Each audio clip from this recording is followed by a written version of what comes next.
House Republicans appear to have egg on their faces.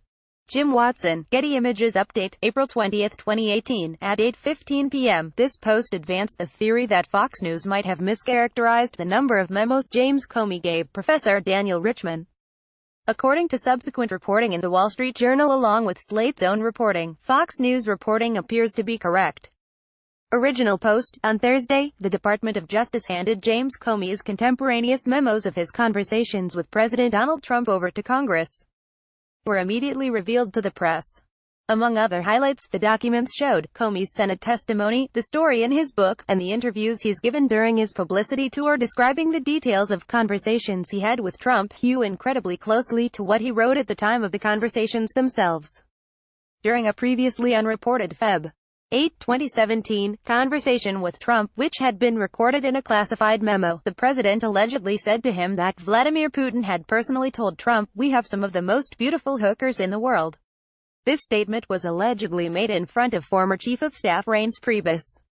According to that classified memo, prior to that conversation, Priebus met Comey in his office and allegedly asked him if they were having a private conversation.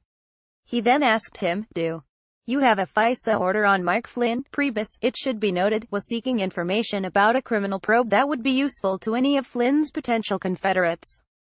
None of this actually seems to be good for Trump. Which is why it's so odd, as Business Insider's Josh Barro noted on Twitter, that House Republicans had gone to such enormous lengths to pressure Deputy Attorney General Rod Rosenstein to reveal the memos. "I'm a little confused why House Republicans were so eager to have these memos out." Josh Barro, at Barro, April 20, 2018. Some House Republicans had gone so far as to threaten Rosenstein with impeachment if he didn't release the memos. His reason for not wanting to do so seems to have been a legitimate desire not to break long-standing protocol by revealing the details of an ongoing investigation. Ultimately, there were only two substantive things that Republicans could seem to affirmatively point to from the memos, which were highlighted in a joint press release from Republican chairmen of the three relevant House committees. First was the fact that Comey never explicitly said in the memos, "Trump obstructed my investigation." This is not something Comey ever claimed to have written, nor is it actually evidence of anything. Second, the press release argued that the cloud Trump wanted to clear up was a cloud surrounding the P-tape, and not the Russia investigation itself. That interpretation is debatable, but again doesn't seem like a particularly positive bombshell that would bolster Trump. Again, the question remains, why would they want to reveal the "Trump told Comey about Putin's personal hooker recommendation," and Reince Priebus privately sought investigatory details about Mike Flynn stories in order to get those two tidbits out?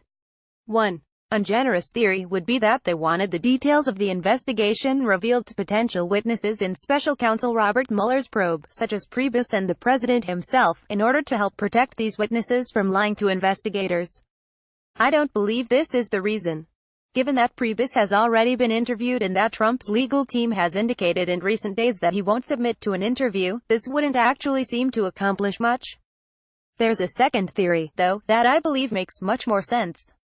Since the start of the year, but particularly since the start of the book tour, Republicans have suggested that the memos Comey had leaked were actually classified documents and that he had perjured himself about this in Senate testimony. This was the only actual substantive lie that White House Press Secretary Sarah Sanders was able to point to last week when she was asked to justify the Republican campaign calling him a liar. Even the media has reported that officials have determined that Comey leaked 4 memos, at least 4 that we know about, with classified information, Sanders said. This gets a bunch of alleged facts wrong, but see below to understand what Sanders likely was trying to say. On Wednesday, 11 Republican congressmen went so far as to refer a case to the Justice Department, alleging that Comey had leaked these classified documents and then lied about it to Congress. The letter said, in light of the fact that 4 of the 7 memos documenting conversations with Trump were classified, it would appear that former Director Comey leaked classified information when sharing these memos with Professor Daniel Richman.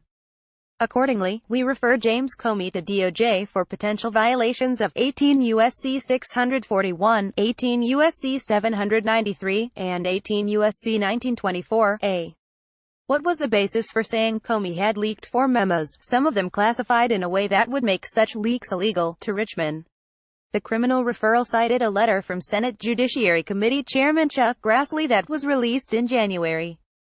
According to press reports, Professor Daniel Richman of Columbia Law School stated that Mr.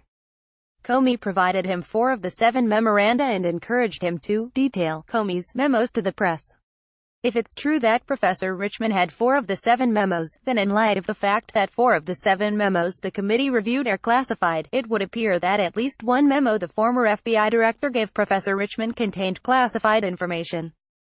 Professor Richman later read a portion of one of the memos to a New York Times reporter. Where did Grassley get the notion that Richman said Comey gave him 4 memos, indicating at least one was classified?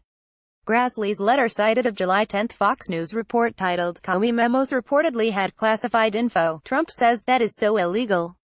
In it, Richman is quoted as saying this: "No memos were given to the press, and no memos were classified at the time I received them," Richman told Fox News, explaining that the substance of one memo was given to the press but not the physical document. That was not classified at the time, and remains unclassified, he said. Richman told Fox News he received 4 memos from Comey, all of which were not marked. Update, Friday, April 20, 8:15 p.m. The following theory about Fox News reporting appears to be incorrect. Notice how Richman explicitly said none of the memos he received were classified and that they remained unclassified. And notice how that portion was in quotes. Now, notice how the part about Richman receiving 4 memos was not in quotes, but rather Fox News' description of what it says the organization was told.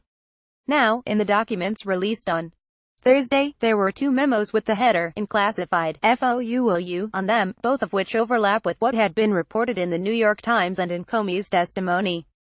The number of pages in those 2 unclassified documents, 4. There was also a third single-page, 1-paragraph document that was also marked unclassified. A March 1, 2017, email. I reached out to Richman on Thursday to ask him if those 4 unclassified pages were what he had received, and all that he had received, from Comey, but had not heard a response as of publication time. This all ultimately seems to explain why House Republicans were so eager to get these memos into the public. It seems as though they thought the memos would prove Comey had illegally leaked classified information and lied about it. It seems as though they were basing this entirely on a bit of contradictory, and likely inaccurate, Fox News reporting. And it seems that this contradictory, likely inaccurate reporting was done by Fox News to help validate this Donald Trump tweet, which was sent 2 days after Comey's Senate testimony. James Comey leaked classified information to the media. That is so illegal. Donald J.